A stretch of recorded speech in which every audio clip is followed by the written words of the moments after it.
तो हेलो दोस्तों, कैसे हो। उम्मीद करता हूं आप सभी लोग स्वस्थ होंगे और मस्त होंगे। मैं रितेश यादव आप सभी का स्वागत करता हूं अपने यूट्यूब चैनल मिशन सिलेक्शन में।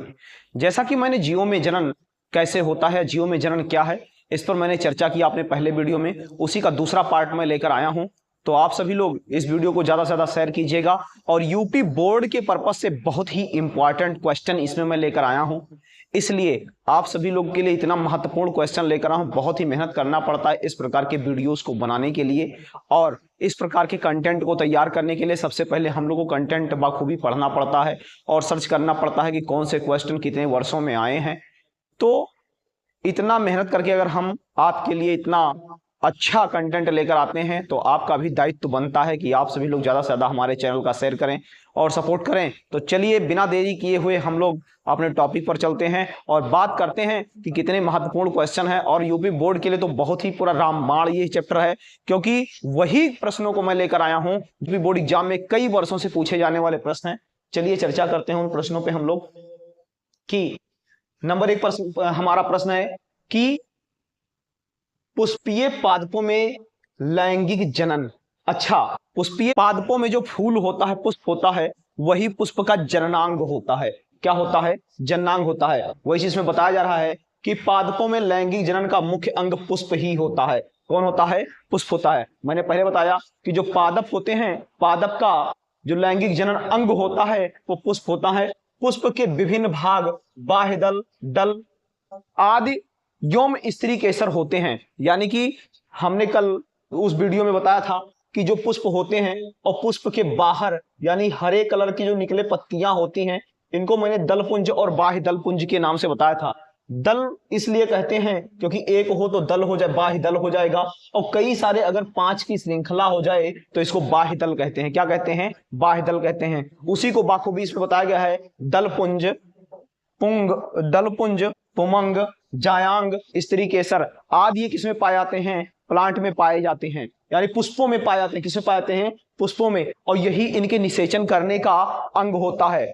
चलिए और बात करते हैं कि यौम पुष्पों में पुष्प यौम स्त्री केसर, पुमंग यौम स्त्री केसर के नर जननांग तथा मादा जननांग कहलाते हैं, जिनमें जनन कोशिकाएं होती हैं। अब देखो, स्त्री केसर और पुंग केसर, पुंग केसर जो है पुरुष जननांग और स्त्री केसर जो है स्त्री जननांग कहलाता है, मादा जननांग कहलाता है। क्या कहलाता है? मादा जननांग। यानी पुंग केसर पुरुष जननांग कहलाएगा और स्त्री केसर मादा जननांग कहलाता है। चलिए अगले टॉपिक पे हम लोग प्रवेश करते हैं।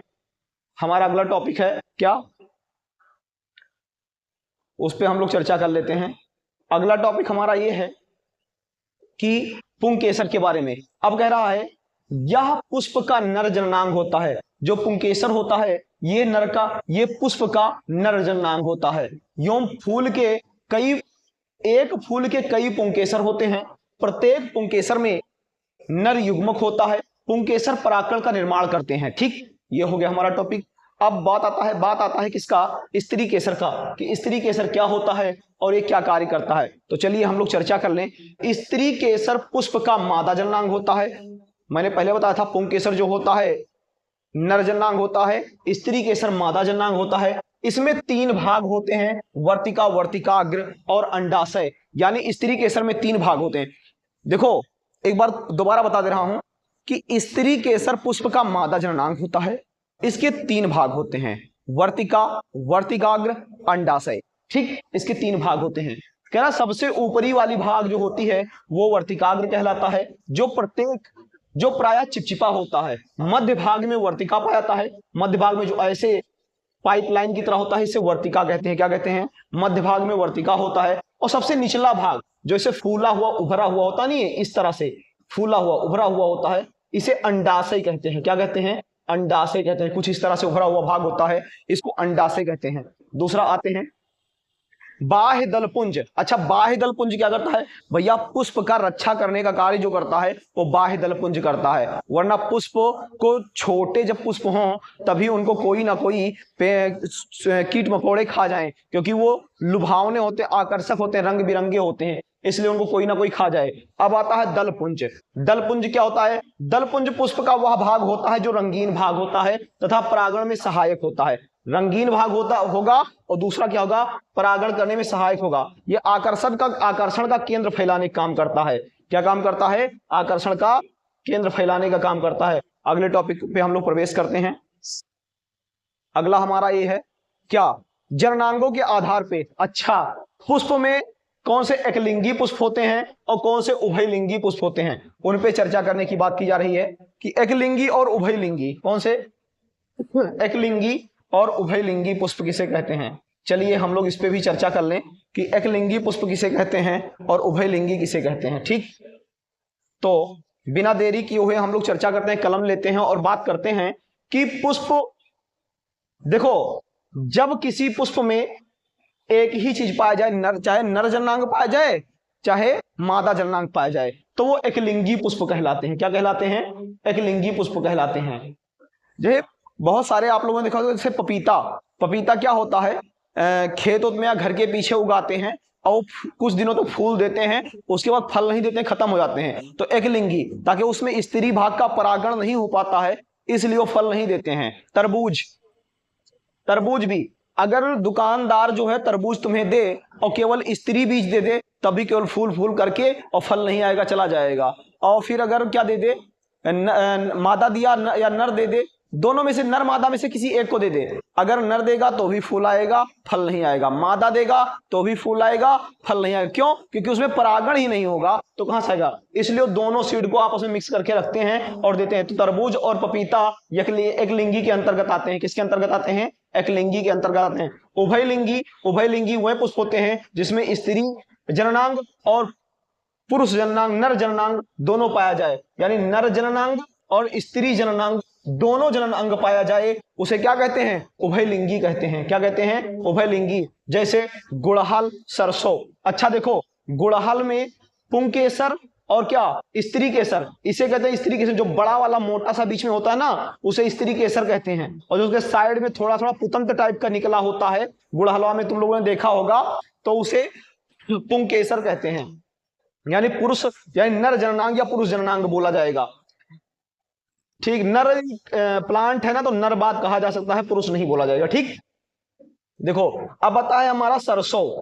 सरसों प्लांट की बात कर लिया जाए, सरसों में दोनों पाया जाता है। अगर सरसों में नर और स्त्री दोनों ना पाया जाए तो शायद ही बहुत अच्छा फसल का उपज ना कर पाए, इसलिए इसमें भी दोनों पाया जाता है। चलिए अगले टॉपिक पे हम लोग प्रवेश करते हैं। समझ में आया? और ये कई वर्षों में पूछे जाने वाले प्रश्न हैं। अब देखो, बहुत अच्छा कंटेंट हमारा आ गया। ये हमारा भैया कंटेंट है। क्या कंटेंट हमारा है? इतना प्यारा जिसका कोई लिमिट नहीं। नंबर 1, स्वपरागण। स्वपरागण क्या, कौन सा होता है? कुछ पादप ऐसे होते हैं जो परागण स्वयं से कर लेते हैं, किसी दूसरे प्लांट पे जाने की जरूरत नहीं होती है, वह स्वपरागण कहलाते हैं। क्या कहलाते हैं? स्वपरागण कहलाते हैं। परपरागण, जैसे अब ये अपने आप में ही निषेचन कर लें, यानी इनमें पुंकेसर भी पाया गया, स्त्री केसर भी पाया गया, तो आपस में कर लें तो ये स्वपरागण कहलाएंगे। परंतु ठहरो, अभी सब्र करो, पहुंचो इधर परपरागण पे। परपरागण उसे कहते हैं जो दूसरे पादप से करें। कैसे? पंछियों के माध्यम से, इंसेक्ट के माध्यम से, हवाओं के माध्यम से आदि से जब परागण करते हैं तो वह परपरागण कहलाते हैं। क्या कहलाते हैं? परपरागण कहलाते हैं। ठीक है ना, समझ में आ गया होगा। चलिए अगले टॉपिक पे हम लोग प्रवेश करते हैं, और बहुत इंपॉर्टेंट क्वेश्चन है, यूपी बोर्ड एग्जाम में अक्सर पूछे जाने वाला प्रश्न है, देख लेना चाहे। परागकण, अब उसी के बारे में, स्वपरागण और परपरागण के बारे में बताया गया है। चलिए इसको स्क्रीनशॉट मार लेना, हमने इसके बारे में पहले ही बता चुके हैं, दोबारा चर्चा करने की आवश्यकता नहीं है। अगला टॉपिक हमारा आता है ये। चलिए बहुत अच्छा कंटेंट आ गया, ये कई वर्षों में पूछा जाने वाला प्रश्न है भैया, देख लो इसे, बहुत ध्यानपूर्वक देखना। कई वर्षों में पादपों में निषेचन, पादपों में बीज निर्माण की प्रक्रिया, यानी पादपों में बीज निर्माण की प्रक्रिया कैसे होती है। अब इसको देखो, 2022 में पूछा गया है, 23 में पूछा गया है, 24 में पूछा गया है, 25 में पूछा गया है और 26 में भी पूछा जाएगा, इसलिए इसको याद कर लेना। सचित्र वर्णन ये लॉन्ग आंसर में भैया आता है। कौन से आंसर में? लॉन्ग आंसर में आता है। लॉन्ग आंसर में 5 से 6 नंबर का क्वेश्चन होता है, 6 नंबर का कम से कम। लॉन्ग आंसर में सचित्र वर्णन करने के लिए आता है। देखिए इधर, चलिए इस टॉपिक को हम लोग समझ लेते हैं। जैसे ये जो भाग इसका है ऐसे करके, इसको बोलते हैं वर्तिकाग्र। और भैया जो ऐसे है ना, ये गोल टाइप का ऊपर, इसको कहते हैं पराग कण। यही भैया चिपचिपा भाग होता है। ये क्या नाम है, निषेचन के दौरान सोख करके बीज तक पहुंचाने का कार्य करता है। इसको कहते हैं नर युग्मक। क्या कहते हैं, नर युग्मक। इसको कहते हैं पराग नली, क्योंकि परागण को बीजांड तक पहुंचाने का कार्य करता है, इसलिए इसे पराग नली कहते हैं। इसको बोलते हैं अंडाशय, जो मैंने पहले बताया था, जो उभरा हुआ इतना सा भाग होता है ना, इसको बोलते हैं अंडाशय। क्या कहते हैं, अंडाशय। और इसे कहते हैं जो बीज अंदर बना होता है ना, किसी भी फल को खाओगे तो अंदर आप सभी को बीज दिखाई देगा, तो इसको बोलते हैं मादा युग्मक। क्या बोलते हैं, मादा युग्मक बोलते हैं। और जो परिपक्व हो जाता है तो इसे फल का निर्माण होता है। और जब फल का निर्माण होगा तो जो बाह्य दल पुंज ये सब था पुंगेसर, ये सब सूख करके क्या हो जाते हैं, गिर जाते हैं, और वो फल में कन्वर्ट हो जाते हैं, और ये कठोर हो जाते हैं। क्या हो जाते हैं, कठोर हो जाते हैं। अभी आगे ये चीज आएगा। चलिए अगला टॉपिक प्रवेश करते हैं। नेक्स्ट, ये देखिए वही चीज की चर्चा की जा रही है। किसका चर्चा किया जा रहा है, उसी चीज का, कि पादपों में निषेचन अर्थात पादपों में बीज निर्माण की प्रक्रिया कैसे होती है। आइए हम लोग समझते हैं कि पादपों में बीज निर्माण की प्रक्रिया कैसे होती है। चलिए समझ लेते हैं एक बार। कहां गया, कलमिए भागता रहता है ससुरा। देखो ये क्या होता है, कह रहा है नर व मादा केंद्रकों का संलयन निषेचन कहलाता है। जब नर व मादा आपस में संलयन करते हो तो यह प्रक्रिया क्या कहलाता है, निषेचन कहलाता है। केंद्रकों का संलयन, नर और मादा के केंद्रकों का जब संलयन होता है ना, तो यह प्रक्रिया क्या कहलाता है, निषेचन कहलाता है। परागण के समय वर्तिकाग्र पर एक तरल पदार्थ स्रावित होता है। मैंने पहले बताया था कि तरल पदार्थ स्रावित होता है। क्या स्रावित होता है, तरल पदार्थ स्रावित होता है। ठीक, तरल पदार्थ स्रावित होता है। इस तरल पदार्थ का अवशोषण करके परागकण फूल जाता है। क्या परागकण कहता है कि परागकण फूल जाता है। अगला हमारा टॉपिक है कि परागण के समय एक नलिका विकसित होता है जो वर्तिका से होते हुए बीजांड तक पहुंचता है। यानी वर्तिका से, यहां से होते हुए, यहां से जो भाग है ना, यहां से होते हुए बीजांड तक पहुंचने का कार्य करता है। अंडाशय के अंदर बीजांड होता है। अंडाशय आप सभी लोगों ने फूलों में सबसे नीचे देखा होगा, ऐसे उभरा हुआ भाग होता है जिसके अंदर क्या होते हैं, बीजांड के। अंडाशय के अंदर बीजांड होता है। बीजांड के अंदर नर युग्मक का निषेचन होता है। अब अच्छा देखो, इसी में ओवम होगा और इसी में नर युग्मक पहुंच करके क्या करेगा, निषेचन करने का कार्य करेगा। ठीक, जिसके फलस्वरूप युग्मक का निर्माण होता है। अब इतना प्रक्रिया हो जाने के बाद तो उस पूरी संपूर्ण प्रक्रिया को युग्मक बोलते हैं। क्या बोलते हैं, युग्मक। चलिए, या युग्मनज का निर्माण होता है। फिर होता है युग्मनज विभाजन होकर भ्रूण का निर्माण करता है। बीजांड से एक कठोर आवरण विकसित होता है। मैंने बताया ना पीछे कि एक कठोर आवरण, जब बीजांड का निषेचन हो जाएगा पूरी तरीका से तो एक कठोर आवरण बन जाएगा। अब कह रहा है इसके बाद अंडाशय फल में कन्वर्ट हो जाता है। अब वो फल बन जाएगा, मैंने पहले भी बता चुका हूं।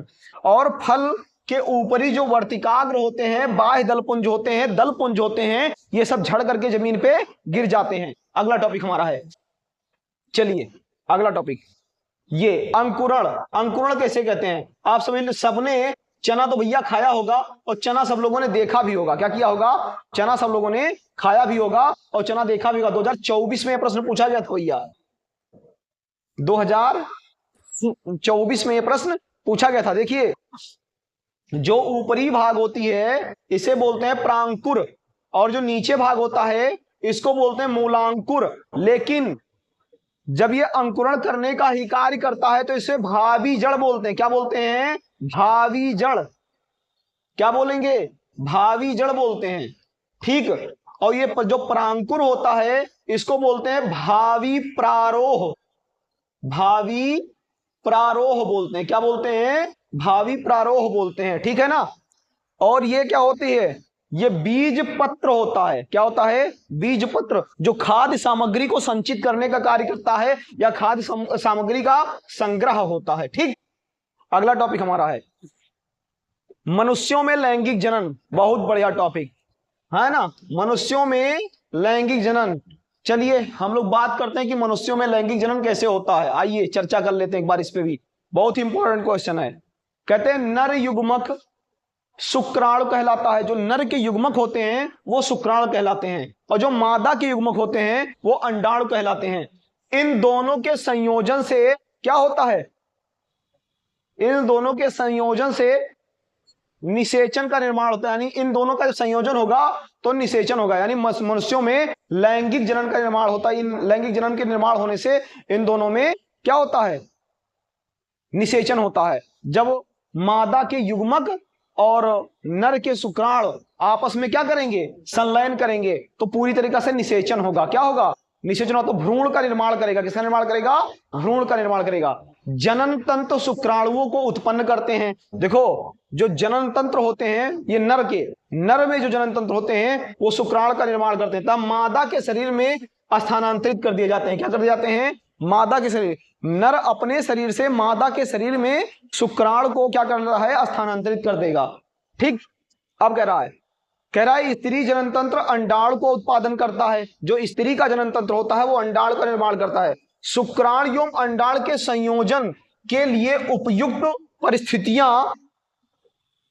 परिस्थितियां या स्थानांतरण आदान प्रदान करने का कार्य करते हैं। किसमें? यानी स्त्री नर से, नर स्त्री से, है ना, यानी दोनों में आपस में निषेचन होने का कार्य करते हैं, निषेचन कराने का कार्य करते हैं। ये देखो, इधर आ जाओ। अच्छा, मनुष्यों में लैंगिक प्रजनन, कह रहा है नर युग्मक शुक्राणु कहलाता है और मादा युग्मक अंडाणु कहलाता है। इन दोनों के संयोजन से युग्मनज का निर्माण होता है। नर जनन तंत्र शुक्राणु का उत्पादन करता है जिन्हें मादा के शरीर में स्थानांतरित कर दिया जाता है। मादा जनन तंत्र अंडाणु का उत्पादन करते हैं और शुक्राणु एवं अंडाणु के संयोजन के लिए उपयुक्त परिस्थिति, कौन सी? उपयुक्त परिस्थिति और स्थान प्रदान करते हैं। उपयुक्त परिस्थिति और स्थान प्रदान करते हैं। चलिए इस पे चर्चा करते हैं। कैसे? अकॉर्डिंग टू वैसे, जैसे शुक्राणु नर में होता है, मादा में अंडाणु होता है, दोनों युग्मनज करते हैं, फिर भ्रूण का निर्माण होगा, उसके बाद शिशु बन के तैयार हो जाएगा। क्या हो जाएगा? शिशु बन के तैयार हो जाएगा। ठीक। चलिए इसको हम पहले 3D एनिमेशन की सहायता से समझाने का कार्य करते हैं। तब तक के लिए आप लोग ठहरो। देखिए दोस्तों, ये है नर जनन तंत्र। क्या है? नर जनन तंत्र। इसी को कहते हैं नर जनन तंत्र। क्या होता है? नर जनन तंत्र। अब इसको कहते हैं टेस्टीज। क्या कहते हैं? इसको कहते हैं टेस्टीज। थोड़ी टेस्टीज पाए जाते हैं। अब इसमें स्पर्म का निर्माण होता है। अब ये स्पर्म बनाने के बाद में ये पाइपलाइन जाती हैं, तो इसमें कुछ ग्रंथियां भी पाई जाती हैं। क्या पाई जाती हैं? कुछ ग्रंथियां भी पाई जाती हैं। वो ग्रंथियां क्या कार्य करती हैं हम बताते हैं आप सभी को। हाँ, हेलो दोस्तों, तो अब देखो इसी को कहते हैं नर जनन तंत्र। क्या कहते हैं? नर जनन तंत्र कहते हैं। अब ये देखो, यहां से लेकर के इतना जो पार्ट है ये नर जनन तंत्र से, यानी इसे कहते हैं टेस्टीज। ये टेस्टीज से जुड़ा हुआ है। और यहां से ये देखो एक जोड़ी टेस्टीज पाए जाते हैं, और यहां से स्पर्म निकल करके क्या होता है? यहां एक ग्रंथि पाई जाती है, जिस ग्रंथि में स्टोर होने का। अब टेस्टीज के टीएस काट हैं। क्या है? टेस्टीज जब कट जाता है तो कुछ इस तरह से टेस्टीज के टीएस कार्ड दिखाई देंगे। और ये क्या होते हैं? अगर इनकी बात करें हम लोग तो इन्हीं के माध्यम से स्पर्म सेल को इसमें काउंट करने का, इसमें स्पर्म को स्टोर करने का कार्य किया था। जो कट दिखाया जा रहा था टीएस कट करके, ये इसमें स्पर्म का निर्माण किया था टेस्टीज से। ठीक है। चलिए अब हम लोग मादा जननांग तंत्र के बारे में पढ़ते हैं, अपना वीडियो आगे की तरफ बढ़ाने का कार्य करते हैं। हाँ दोस्तों, तो ये हमारा वीडियो जिसके बारे में मैं समझा रहा था। अब देखो ये क्या नाम है, यहाँ पे इसमें बता रहा है नर जनन तंत्र शरीर के श्रोणि क्षेत्र में स्थिर होता है।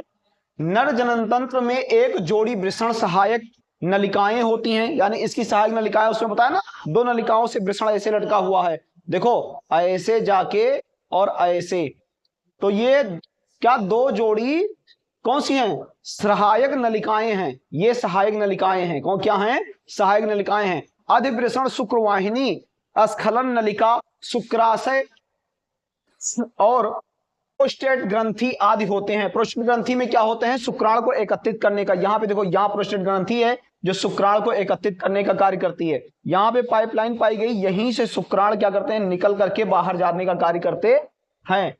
यहां से शुक्राणु बाहर निकलते हैं स्पर्म से। स्पर्म यहां से निकल के बाहर चला जाएगा, शुक्राणु को ही स्पर्म कहने का कार्य करते हैं। ठीक, तो इस प्रकार से ये देखो दो। अब देखो अगर जो ये पाइपलाइन है, ये वाली पाइपलाइन जो उसका क्या नाम है, टेस्टिज का सहायक अंग है, सहायक नलिका है। अब इस शुक्राणु को अगर काट दें तो इसको क्या कहेंगे, अगर इसको काट दें तो इसको कहते हैं वैस्कोकटॉमी। क्या कहते हैं, वैस्कोकटॉमी। इसको वैस्कोकटॉमी बोलेंगे। 1 नंबर का प्रश्न बनता है यहां से। ठीक, इसको वैस्कोकटॉमी बोलते हैं। चलिए अगला टॉपिक। अब स्त्री जननांग। स्त्री जननांग की बात करें तो गर्भाशय यह नाशपाती के आकार का होता है। किसके आकार का, नाशपाती के आकार का। ये भैया दिख रहा होगा चित्र में, देख लो, ये नाशपाती के आकार का होता है। ठीक, किसके आकार का, नाशपाती के आकार का होता है। ये पूरा गर्भाशय है और ये नाशपाती के आकार का है। ये नाशपाती के आकार का होता है। एक खोखला व पेशीय संरचना है। निषेचन के बाद बनने वाले भ्रूण का भ्रूणीय प्रवर्धन गर्भाशय में ही होता है, जिसके फलस्वरूप यह नवजात शिशु के रूप में विकसित होता है।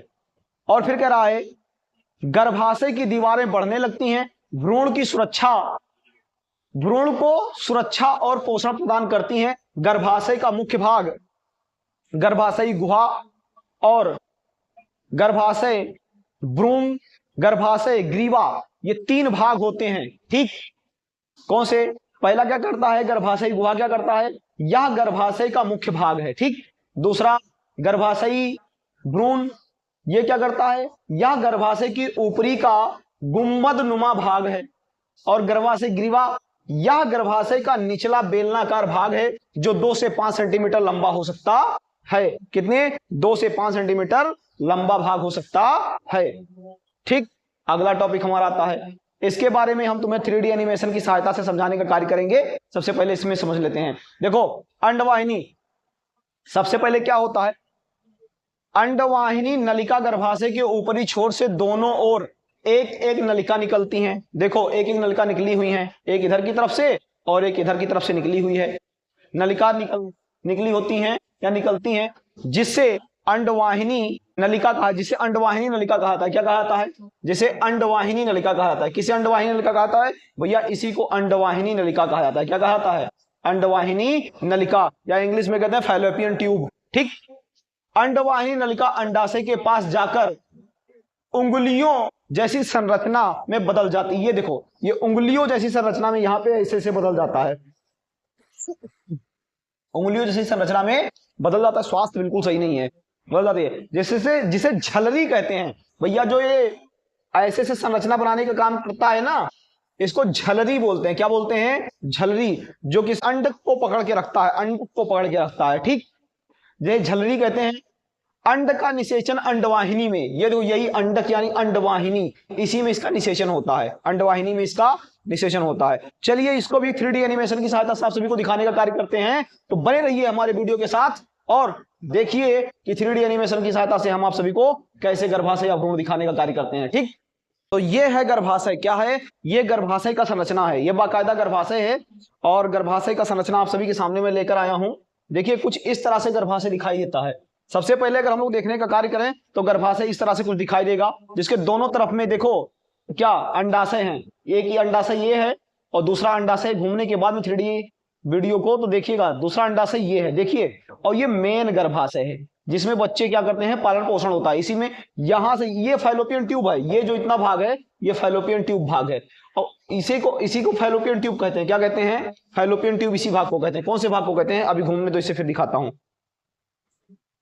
जुड़े रहिए तब तक के लिए, भागिएगा मत छोड़ के वीडियो, बहुत ही इंटरेस्टेड वीडियो होने वाला है। तो इसी को क्या बोलते हैं, इस भगवा को, इसको बोलते हैं फैलोपियन ट्यूब। और जब किसी औरत के एक दो बच्चे हो जाते हैं और उनको अब बच्चों की जरूरत नहीं होती है, सोचते हैं कि अब मुझे बच्चे नहीं चाहिए, इतने के पालन पोषण हम कर ले जाए अच्छे से, तो क्या करते हैं, इसको कटवा देते हैं। क्या कर देते हैं, इसको काट देते हैं। तो इसको कहते हैं ट्यूबोकोटॉमी, ट्यूबिया को काट देना, तो इसलिए इसको कहते हैं ट्यूबोकोटॉमी। क्या कहते हैं, 1 नंबर में पूछा था, वनडे एग्जाम में भी अक्सर पूछा जाता है, वनडे एग्जाम वाले भी ध्यान दें। ठीक, तो ये रहा, आगे हम लोग बढ़ते हैं। देखो ये है, क्या है, ये संपूर्ण प्रकार का है। ये देखो ये है अंडाशय, क्या है, अंडाशय, यहां पे अंडों का निर्माण होता है। किसका निर्माण होता है भैया? अंडों का निर्माण यहां पे होता है। और यहां से अंडों का निर्माण होने के बाद में निकल करके यहां आ जाते हैं फैलोपियन ट्यूब में। किसमें आते हैं? फैलोपियन ट्यूब में। अब यहीं पर ये रखे रहेंगे, यहीं पे रखेंगे। स्पर्म की एंट्री भैया यहां से होता है। कहां से? स्पर्म की जो एंट्री होगी वो यहां से होगा, यहां से स्पर्म विजाइना से, तो यहां से स्पर्म की एंट्री होगी। अब स्पर्म निकलने के बाद में चारों तरफ भागने का कार्य करते हैं, कोई एक दिशा उनका निर्धारित नहीं होता है कि वो अंडों तक। और सुनिए, एक बार जब किसी फीमेल में मेंसुरेशन लाइफ साइकिल होता है तो उस मेंसुरेशन साइकिल के अंतर्गत सिर्फ और सिर्फ एक अंडे का निर्माण होता है। अब वो अंडे अंडवाहिनी से निकल करके, वो अंडे अंडकोश से निकल करके अंडवाहिनी में आ जाते हैं। किसमें आते हैं? अंडवाहिनी। अंडकोश से निकल करके अंडवाहिनी में आते हैं और यहीं रखे रहेंगे। तब तक रखे रहेंगे 28 से 29 दिनों तक रखे रहेंगे। पूछे कोई कब तक रखे रहेंगे? भैया 28 से 29 दिन तक रखे रहेंगे, ताकि 28 से 29 दिनों के बाद इनका मानसिक धर्म स्टार्ट होता है, जिसके तहत ये फूट करके और ब्लड के माध्यम से शरीर से बाहर निकल जाते हैं। ठीक, तो ये स्पर्म का निर्माण यहां होता है। कहां होता है? स्पर्म स्पर्म स्पर्म का निर्माण नहीं, यहां से एंट्री मारते हैं। और ये जितने सारे स्पर्म हैं, कोई इस दिशा में, कोई इस दिशा में, कोई कहीं जाकर के डेड हो जाते हैं। लेकिन जो गंतव्य तक पहुंचते हैं और इसको फाड़ करके अंदर एंट्री मारते हैं, इनके केंद्रक में पहुंच जाते हैं, वही निषेचन करने का कार्य करते हैं। फिर धीरे धीरे लुढ़कते लुढ़कते लुढ़कते लुढ़कते यहां पहुंच जाते, गर्भाशय में पहुंच जाते। कहां पहुंच जाएंगे? गर्भाशय में पहुंच जाएंगे। और फिर ये फूलने का कार्य कर देते हैं, यही इनका पोषण न्यूट्रिशन होने का कार्य करता है। अब अगर जिन स्त्रियों में ज्यादा मात्रा में बच्चे हो जाते हैं, वो इसको नहीं रखना चाहती हैं, इनमें सड़न होने लगता है या उनका यूट्रस बढ़ने लगता है, तो क्या इसको कटवा के निकलवा देते हैं, कटवा देते हैं। तो इसको पूरा कटवा के निकलवा देंगे, गर्भाशय को निकलवा देंगे। ये तो ये को काट देंगे तो ट्यूबोकोटॉमी कहलाएगा। क्या कहलाएगा? ट्यूबोकोटॉमी कहलाएगा। और मानसिक धर्म की बात करें तो 28 से 29 दिन का होता है। कितने दिन का होता है? 28 से 29। और ये अगर इनकी मानसिक, हाँ, एनसीईआरटी बुक हमारा कहता है कि जब 6 से 7 दिन का जो मेंस्ट्रुएशन लाइफ साइकिल होता है, उन बीच में किसी भी स्त्री के साथ में यदि क्या किया जाए, रिप्रोडक्शन किया जाए, तो वो गर्भधारण नहीं कर सकती हैं। चाहे 2-3 दिन पहले या 2-3 दिन बाद अगर किया जाए तो गर्भधारण नहीं करेंगी, ताकि उसमें जो ये अंडे होते हैं ये पूरी तरीके से परिपक्व नहीं होते हैं। ठीक, अंडे परिपक्व नहीं होते हैं। परंतु ये गलत है, किसी भी स्त्री का गर्भधारण करने की प्रक्रिया ऐसे तुलना नहीं किया जा सकता है। ताकि एनसीईआरटी किसी एक पे शोध किया होगा, जो वैज्ञानिक रहे होंगे वो किसी एक के ऊपर शोध किए, उन्होंने बता दिया कि मेंस्ट्रुएशन आने के 1-2 दिन पहले और मेंस्ट्रुएशन के खत्म होने के 1-2 दिन बाद गर्भधारण नहीं किया जा सकता है। लेकिन तमाम सारे अगर समाज में निकल करके हम लोग वो करना स्टार्ट कर दें, जनगणना स्टार्ट कर दें, शोध करना, तो ऐसा पता चलेगा कि बहुत सारी स्त्रियां आपको ये भी बताएंगी कि उनमें गर्भधारण किन दिनों में, मेंस्ट्रुएशन के दौरान भी हो चुका होगा। तो ऐसा कहना नामुमकिन है। ठीक, आगे हम लोग इस टॉपिक पे पढ़ते हैं। अब देखो, तो कुछ इस तरह से शिशु बनेंगे और यहीं पे बने रहेंगे। और बनने के बाद में बहुत सारे लोग का सवाल ये भी होगा कि बच्चों में जो भोजन होता है वो मुंह से खाते हैं, कहां से खाते हैं? तो भैया मुंह से नहीं खाते हैं, ये प्लेसेंटा से खाते हैं। किसे खाते हैं? प्लेसेंटा। इसको हिंदी में अपरा कहते हैं। अपरा से लिक्विड भोज्य पदार्थ इनके नाभि के माध्यम से इनके पूरे शरीर में आता है, इसी से इनका पालन पोषण होता है। ठीक है ना? चलिए अगले टॉपिक पे हम लोग प्रवेश करते हैं। और शिशु कभी सीधा नहीं, ऐसे उल्टा पड़े रहते हैं, उल्टा पड़े रहेंगे हैं और प्रहार करते हैं अपने कंटेंट पे। ठीक है, उम्मीद करता हूं समझ में आ गया होगा। तो ये है हमारा टॉपिक। क्या है हमारा टॉपिक? तो देखिए, ये है गर्भाशय और पूरी तरीका से इसको दिखाया गया है। हमने सचित्र वर्णन आप सभी को कर दिया है। आगे हम चलते हैं, टॉपिक पर बेस करते हैं। ये देखो, उसमें भी वही बात बताई गई है कि शुक्राणु व अंडाणु के मिलने से निषेचन होने का कार्य करता है। अगर तुमसे कोई पूछ ले निषेचन कैसे होता है या निषेचन नहीं होता है, तो निषेचन कैसे होता है भैया? निषेचन शुक्राणु अंडाणु के मिलने से होता है। क्या होता है जब अंडाणु का निषेचन नहीं होता है? जब अंडाणु का, देखो प्रश्न हमारा है, क्या होता है जब अंडाणु का निषेचन नहीं होता है? तो जब अंडाणु का निषेचन नहीं होगा तो ब्लड स्राव होगा, रक्त के माध्यम से फूट करके अंडे बाहर निकल जाएंगे। अगला टॉपिक ये रहा, आ गया क्या? धुआंधार। कह रहा यौना आरंभ अथवा यौना अवस्था। यौना आरंभ और यौना अवस्था क्या? मनुष्य में परिवर्तन का यह काल जब नर में शुक्राणु अथवा मादा में अंडाणु का निर्माण होना शुरू हो जाता है और वह प्रजनन का योग बनता है, तो उस काल को यौना आरंभ कहते हैं। देखो, जब पुरुषों में स्पर्म का निर्माण और स्त्रियों में मेंस्ट्रुएशन का स्टार्टअप हो जाए तो वो यौना आरंभ होता है। ठीक, आगे अगला टॉपिक है यौना आरंभ में परिवर्तन। देखो अब यौना आरंभ में परिवर्तन कैसा कैसा होता है, चलिए भैया इस पे हम लोग चर्चा कर लेते हैं थोड़ा सा। ये अक्सर बोर्ड एग्जाम में पूछे जाने वाले प्रश्न हैं, वही कंटेंट लेकर आया हूं, ठीक है। चलो देखो यौन आरंभ में परिवर्तन, लड़कियों में बात कर ली जाए तो लड़कियों में मुहासे निकलना स्टार्ट कर देते हैं, स्तन ग्रंथि का वृद्धि होना अथवा स्तनांग का रंग गहरा होना, रजोधर्म यानी फेयर होना, गोरी होना, काली होना, आज चीजों का। कई लड़कियों ने अक्सर देखा होगा आप लोग गोरी गोरी हो जाती हैं, तो ये एस्ट्रोजन हार्मोन जब सक्रिय होता है उसकी वजह से हो जाता है। रजोधर्म अथवा मानसिक चक्र का शुरुआत होना, हार्मोन का श्रावण, जननांगों के पास गहरे काले रंग के बाल आना।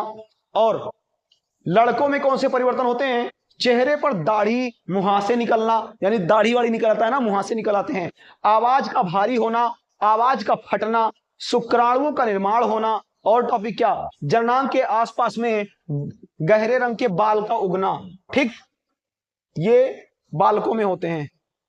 अब देखो इधर आ जाओ, जनन स्वास्थ्य। देखो जनन स्वास्थ्य क्या है, यानी कि सरकार का अधिनियम भी है, ये बहुत ही इंपॉर्टेंट क्वेश्चन है भैया, ये अक्सर पूछा जाता है बोर्ड एग्जाम में। रिप्रोडक्टिव हेल्थ, इसका मतलब यह है कि हमारे दो सरकार का अधिनियम है ना, उसी चीज का अपनाओ, जनन स्वास्थ्य, यानी तुम भी स्वस्थ रहो और बीवी बच्चे भी स्वस्थ रहें, ठीक। एड्स, ये बहुत खतरनाक बीमारी है, अगर एड्स पे हम चर्चा कर लें तो एड्स ऐसा बीमारी है जो सबसे पहले भैया WBCA को मारना शुरू करता है। WBCA मार देगा ना तो जीवन क्या हो जाएगा, असंभव हो जाएगा। WBCA को मार देगा और ब्लडवा में पाया जाता है, और भैया इसी को मार देगा, इसी के ऊपर हावी करता है, कहता तुम ही तो बचाने कार्य करते हो, हम तुम्हें इनको नहीं छोड़ेंगे तो बचाओगे कैसे। आओ इस पे चर्चा करते हैं। एड्स का फुल फॉर्म पूछ लेता है तो इसको बता दो, एक्वायर्ड इम्यूनोडिफिशियंसी सिंड्रोम इसका नाम है पूरा। इसको कहते हैं, एड्स मानव में एक वायरस यानी HIV द्वारा बनते हैं, HIV के द्वारा फैलता है, एड्स जो है HIV के द्वारा फैलता है, जिसका नाम ह्यूमन इम्यूनोडिफिशियंसी वायरस है। यानी HIV का फुल फॉर्म अगर तुमसे कोई पूछ ले तो ह्यूमन इम्यूनोडिफिशियंसी वायरस इसका फुल फॉर्म है ना। यह मानव की प्रतिरक्षा प्रणाली को निष्क्रिय कर देता है। इस रोग से संक्रमित व्यक्ति शरीर का प्रतिरोधी क्षमता लगातार कमजोर हो जाता है एवं संक्रमित व्यक्ति इस वायरस को दूसरे व्यक्ति में भी फैलाने में सक्षम होता है। यानी अगर उनके आसपास जाओगे, उनके संभोग कर लोगे, कोई एड्स से या HIV से पीड़ित है, उनके पास तुम भी जाके संभोग करोगे तो तुम भी HIV से पीड़ित हो जाओगे, ठीक। और बताया लार में सबसे कम मात्रा में पाया जाता है, लेकिन लार से भी हो जाते हैं। चलिए आगे बात कर ले आ जाए एड्स के बारे में।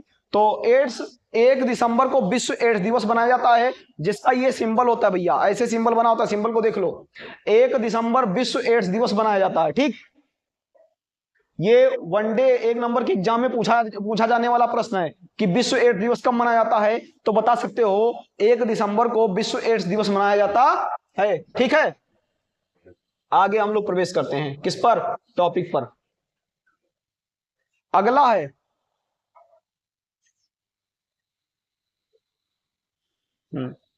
अब देखो गर्भ निरोधक की बात कर ली जाए, है ना। देखो अनचाहे बच्चे यानी कि जिनमें कई सारे बच्चे हो जाएं तो उनमें क्या होते हैं कि गर्भ निरोधक गोलियों का प्रयोग करना, लूप का प्रयोग करना, या स्त्रियां प्रयोग करती हैं, निरोध का प्रयोग करना, ये स्त्री पुरुष दोनों कर सकते हैं। गर्भ निरोधक गोलियां जो होती हैं ये स्त्रियां खाती हैं जब क्या होते हैं, गर्भ धारण कर लेती हैं, ठीक। गर्भ समापन, गर्भ धारण के बाद एक सीमित काल के भीतर कुशल व विशेष डॉक्टर से गर्भ समापन कराया जाता है। अगर गर्भ धारण हो गया, कुछ ज्यादा समय हो गया और इन गोलियों दवाइयों आज से काम नहीं चलता है, गर्भ निरोधक गोलियों खाने से काम नहीं चलता है, तो एक कुशल डॉक्टर के संपर्क में जाएं और उनसे इलाज कराएं, नहीं तो उस स्त्री का मृत्यु भी हो सकता है। तो इसे सावधान रहें, ये खतरनाक भी होता है, ठीक है ना। चलिए आगे NCERT तो बता के रखा है। ये देखो अभी मैंने बताया कि बहुत सारे पुरुषों में नसबंदी करवा लेते हैं ऑपरेशन। ये देखो ये काट दिया गया, अलग कर दिया गया ना, स्पर्म का भाग अलग, टेस्टीज अलग हो गया, दोनों टेस्टिजिया को काट के अलग कर दिए। एक कटवा लोगे तो हो सकता है भैया, ठीक, पप्पा बन जाओगे। दूसरा कटवा, दोनों कट जाएगा तो नहीं, तो इसको कहते हैं वैक्सोकोटॉमी। क्या कहते हैं, वैक्सोकोटॉमी। ये देखो स्त्री का ये नलवे उजाड़ दिया गया, काट दिया गया, इधर का भाग इधर कर दिया गया और इधर का भाग इधर। ऑपरेशन के दौरान ऐसा होता है तो इसको कहते हैं ट्यूबोकोटॉमी। क्या कहते हैं, ट्यूबोकोटॉमी। स्त्री नसबंदी और पुरुष नसबंदी, ठीक है। आगे बढ़ते हैं। इसको मैं पहले बता दूं। तो चलिए, इतना हमारा टॉपिक था और यही बोर्ड एग्जाम में पूछे जाने वाले प्रश्न हैं। तो आप सभी लोग कमेंट करके जरूर बताइएगा कि आपको हमारा वीडियो कैसा लगा, और ढेर मात्रा में इसको शेयर कर देना, और आप सभी लोग सब्सक्राइब कर दो। जितना ज्यादा शेयर करोगे हमें मोटिवेशन मिलेगा, और हमें और कुछ नहीं चाहिए, ना आपसे फीस चाहिए ना कुछ चाहिए, बस सिर्फ आपको हम एक सपोर्ट चाहिए। आप लोग सपोर्ट कीजिए, हमारे चैनल के ज्यादा मात्रा में सब्सक्राइब कर दीजिए और ढेर सारा शेयर कर दीजिए, और खूब कमेंट करके बताइए कि वीडियो कैसा लगा। हम ऐसे ही इंटरेस्टेड वीडियो आप सभी के सामने लाते रहेंगे और आप सभी को बोर्ड एग्जाम में अच्छे नंबर दिलाएंगे।